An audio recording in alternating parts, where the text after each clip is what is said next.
Welcome welcome welcome back everyone again to Brain Wave Vortex की एक और नई वीडियो में। एंड जैसा कि हमने पिछली वीडियो में आप लोगों को पहले ही बता दिया था कि अगली वीडियो में हम लोग आपके लिए लेके आने वाले हैं आपकी एनसीईआरटी बुक के question and answer. And yes, ये उसी चैप्टर के क्वेश्चन आंसर है जो हमने अभी पिछली 2 वीडियोज़ में पढ़ा, यानी कि न्यूट्रिशन इन प्लांट्स।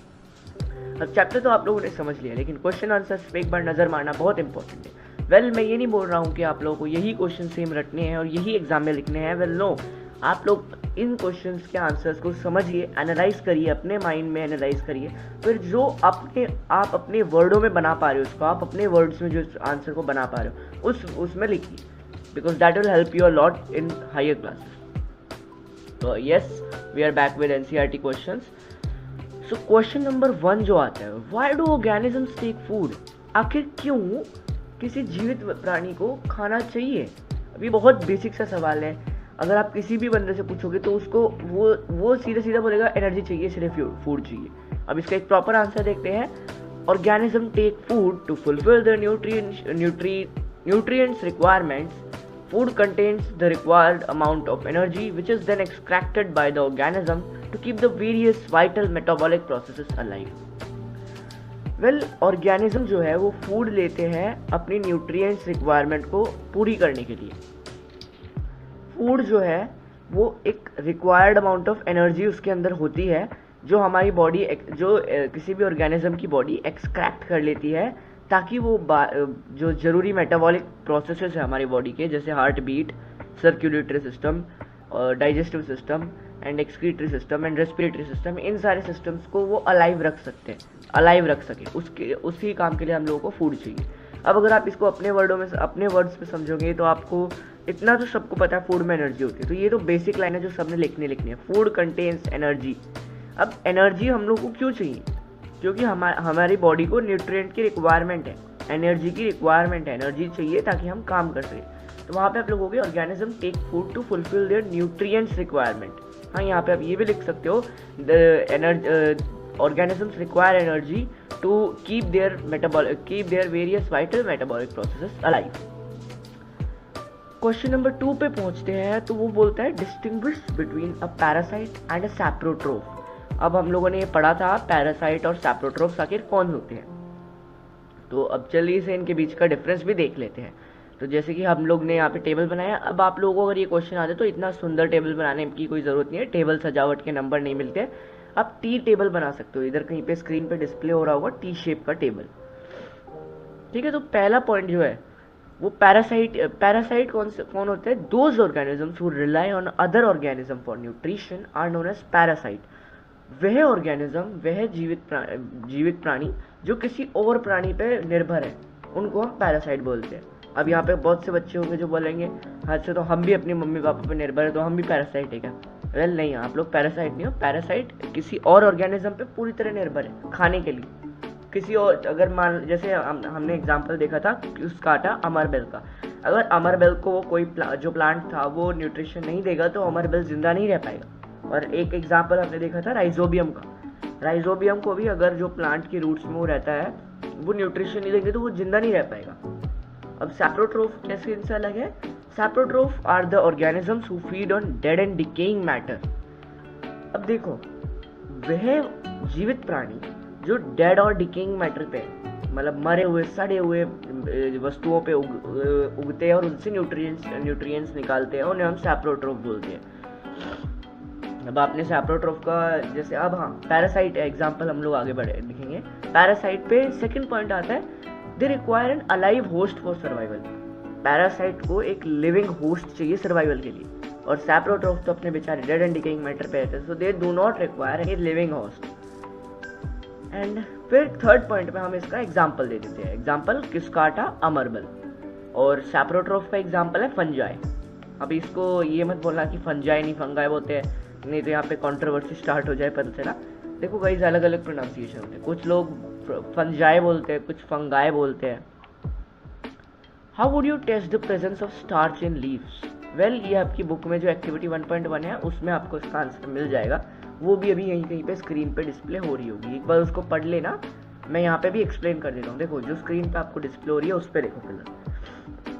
आपको क्या करना है, आयोडीन सोल्यूशन लेना है, एक लीफ लेनी, हाँ सॉरी लीफ नहीं लेनी, आपको 2 प्लांट लेने हैं सबसे पहले। एक प्लांट को अपने अंधेरे कमरे में रख देना है, घनघोर अंधेरे कमरे में 2 से 3 दिनों के लिए, और एक प्लांट को आपने खुले में रखना है। फिर आपने दोनों की एक एक लीफ तोड़नी है और उस पर आयोडीन डालना है। तो जहाँ जहाँ स्टार्च होगा ना वहाँ पे कलर चेंज हो जाएगा। अब आप देखोगे कि जो प्लांट बाहर रखा था खुले में सनलाइट के नीचे, उसके अंदर ज़्यादा कलर चेंज हो रहा है, और वहीं जो प्लांट अंदर था उसके अंदर बहुत कम कलर चेंज हो रहा है। इसका क्या मतलब है, जो प्लांट अंदर था उसके अंदर अब जो ये है अपने ग्लूकोज है, ग्लूकोज बोल रहा हूँ, जो उनके अंदर जो स्टार्च है वो बड़ा कम बचा हुआ है, उनके अंदर जो स्टोर्ड स्टार्च था वो उसने यूज़ कर लिया है बहुत सारा। फिर आप लोगों ने क्या कर देना, इसकी टोपी उसके सर, यानी कि उसको इधर रख देना, इसको जो बंद था प्लांट उसको खुले में, खुले प्लांट को बंद में, इसकी टोपी उसके सर।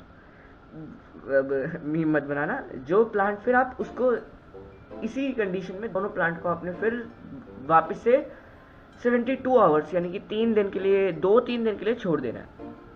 यस 3 दिन के लिए छोड़ देना है। फिर दोबारा आपने सेम टेस्ट करना है, लीफ तोड़नी है, आयोडीन डालना है। तो आप उसके ऑब्जर्वेशंस आप लोग मेरे को कमेंट में बताओगे कि पहले जो हमने पहला ऑब्जर्वेशन देखा उससे बड़े बच्चे समझ गए होंगे, बहुत बड़े बच्चे नहीं एक्चुअली, बहुत सारे बच्चे समझ गए होंगे, वो मेरे को कमेंट में बताना। Give a brief description of the process of synthesis of food in green plants. Green plants में एक ब्रीफ डिस्क्रिप्शन दो कि जो ग्रीन प्लांट है वो अपने फूड को कैसे सिंथेसाइज करते हैं। आंसर पढ़ लेते हैं।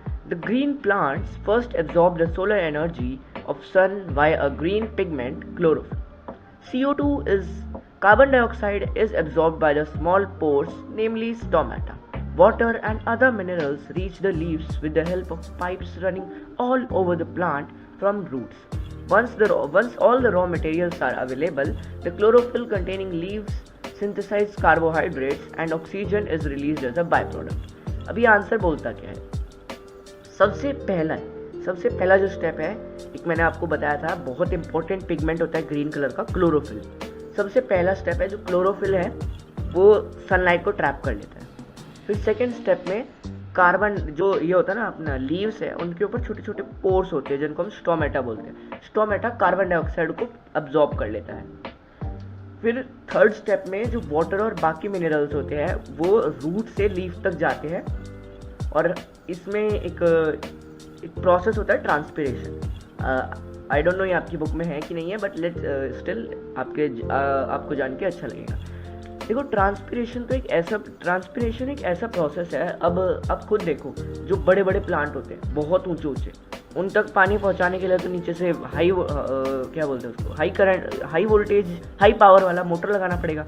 प्लांट के पास थोड़ी कोई मोटर होता है, तो इसलिए वो लोग क्या करते हैं, एक वैक्यूम टाइप प्रेशर बनाते हैं। अब वो वैक्यूम टाइप प्रेशर कैसे बनेगा, जब लीव्स में ऊपर जो स्टोमेटा है वो जो पानी है उसको बाहर छोड़ते रहेंगे, तो ऊपर की तरफ पानी अपने आप खींचा चला आएगा। आप कभी देखते हो, अगर आपने बहुत बार फ्रूटी पी होगी, जो वो 10 रुपये में आती है, एप्पी पी होगी, तो उसमें जो स्ट्रॉ होते हैं, जब आप स्ट्रॉ से मुंह में खींचते हो तो एक सक्शन प्रेशर बनता है स्ट्रॉ में, और तभी उसके अंदर जो लिक्विड होता है वो मुंह में आता है, फ्लूइड। क्वेश्चन 5 बोलता है, show with the help of a sketch that plants are the ultimate source of food. Well, do it on your own and send your pics with your sketch on send your pics with your name on them and on the Telegram's comment section or on Discord. We will display your sketches here on the screen in a separate video. अब ये बोलता है कि इसको आप खुद बनाएंगे ये स्केच प्लांट्स, हाँ ये स्केच आप खुद बनाएंगे, आपकी क्रिएटिविटी देखने के लिए है। और आप लोग या तो इसको हमें, जैसे हमने आपको बता रखा है ऑलरेडी, या तो आप इसको हमें इस पे भेज दो, हमारी ईमेल आईडी पे ईमेल कर दो, ईमेल आईडी डिस्प्ले हो रही होगी स्क्रीन पे, या फिर आप इसको हमें टेलीग्राम कर दो, या फिर आप इसको हमें डिस्कॉर्ड पे भेज दो। हम लोग जो आपकी स्केचेस होंगी उनको एक सेपरेट वीडियो में यहाँ पे शो करेंगे। और हाँ, अपने स्केचेस पे अपना नाम लिखना मत भूलना, नाम ही भूल गए तो शो करने का क्या फ़ायदा फिर। क्वेश्चन 6 पे पढ़ते हैं, तो बोलते हैं fill in the blanks. Green plants are called dash since they synthesise their own food. अब यहाँ पे इसका आंसर है, ग्रीन प्लांट्स को हम क्या बोलते हैं, autotrophs. The food synthesised by plant is called as dash.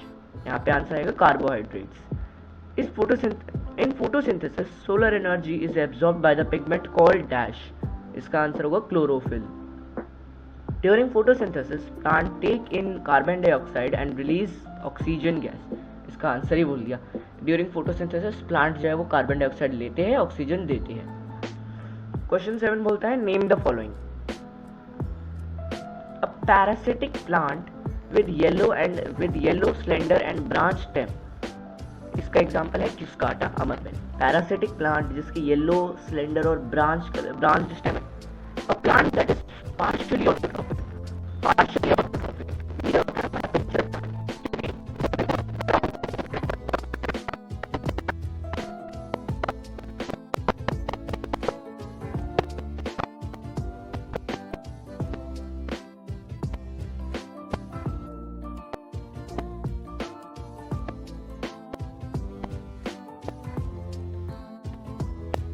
Leaves exchange gases.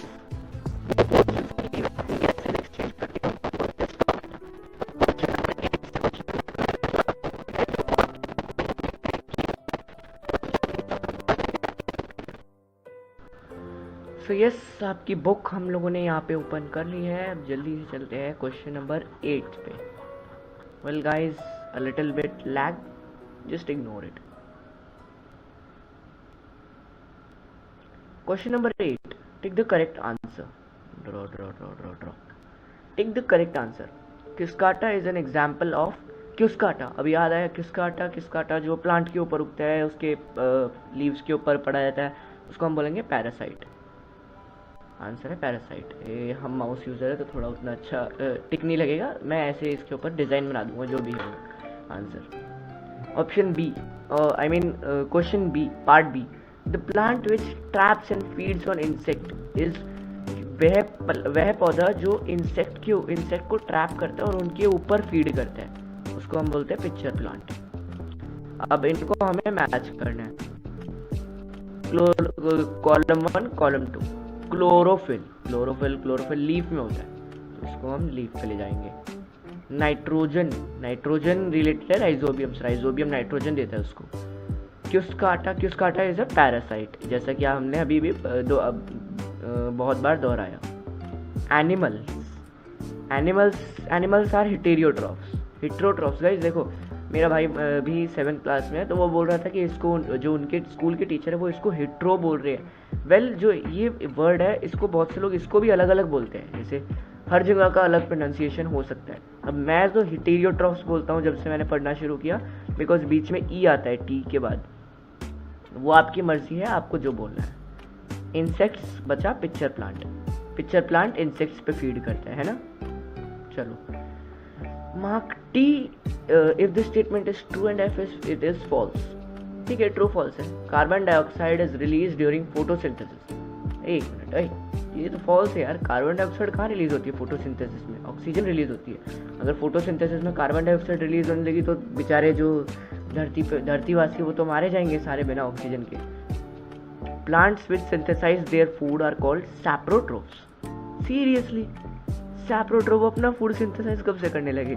Well, ये भी फॉल्स है। जो सैप्रोट्रोफ्स होते हैं वो तो डेड एंड डिकेइंग मैटर के ऊपर फीड करते हैं। जो अपना फूड खुद सिंथेसाइज करते हैं उनको हम ऑटोट्रोफ्स बोलते हैं। The product of photosynthesis is not a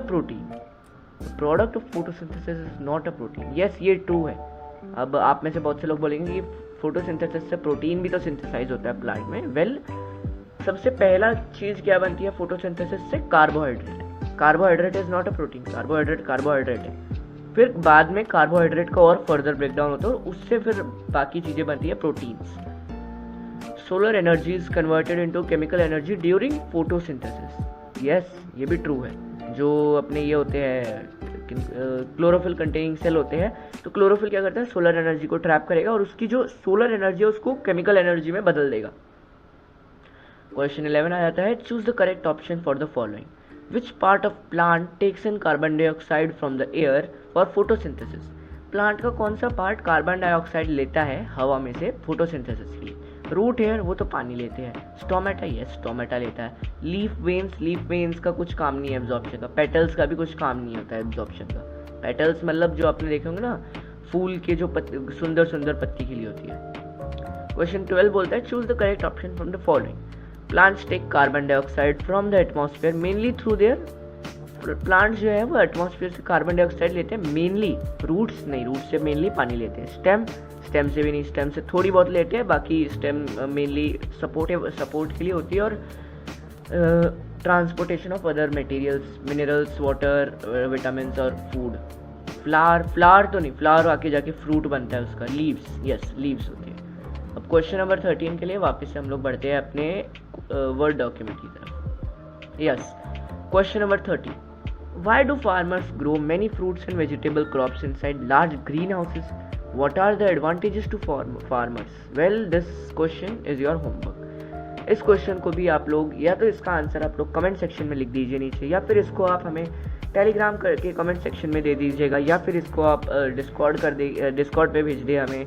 link सारी आपको डिस्क्रिप्शन में मिलेगी, नहीं तो सबसे अच्छा ऑप्शन हम लोग को ईमेल कर देना। अब हम लोग पहुंच चुके हैं अपनी वीडियो के एंड की तरफ को, and in the end I would like to conclude by saying make sure to like video if you find it helpful, and dislike it if you found it boring or something कि आपको ये helpful ना लगा हो। And दोनों ही cases में subscribe करना मत भूलना। कमेंट्स में आप आंसर अपने होमवर्क और आंसर लेना, और अगर आपके कुछ सजेशंस है कि हमें और इम्प्रूव कैसे करना चाहिए, क्योंकि देखो हमारे एक वीडियो पे, मेरी जो पहली वीडियो, हमारी जो दूसरी वीडियो गई थी यानी कि न्यूट्रिशन इन प्लांट पार्ट 1, उस वीडियो पे एक यूज़र का कमेंट आया था, एक व्यूअर का हमारे, कि भैया प्लीज़ थोड़ा और अच्छे से समझा दो। तो please explain us how we can do better. And yes, हम मिलते हैं आपसे अगली इसी चैप्टर की अगली वीडियो के साथ, जो कि होने वाली है इस चैप्टर की एक्टिविटीज़ और कीवर्ड्स पे बेस्ड। तब तक के लिए make sure to stay tuned, and yes, टाटा, बाय बाय।